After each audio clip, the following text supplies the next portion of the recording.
د ولسمشر ویان په افغانستان کې د بهرنیو ځواکونو حضور ته تر اوسه اړتیا ده. ارګ وایي بهرني ځواکونه په افغانستان کې د تړون پر بنسټ حضور لري. د ولسمشر بیان صدیقي نن په یوه خبري غونډه کې د خبرو پر مهال ویلي دمګړی په افغانستان کې د بهرني ځواکونو حضور ته اړتیا ده او د دوی حضور او وتل د یو تړون له مخې ترسره کیږي.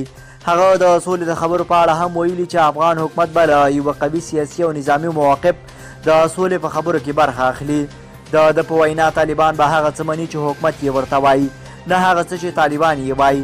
د طالبان کوچنی اقلیت یاد کړی او په خبرې د افغانستان د راتلونکي په اړه پریکړه کول د دوی په لاس کې نه دي. صدیق وایي چې د راتلونکي نظام د جوړښت په اړه به په بین الافغاني مذاکراتو کې خبرې کیږي، خو په وینا جمهوریت پر خپل ځای دی او تغییر نه پکې راوستل کیږي.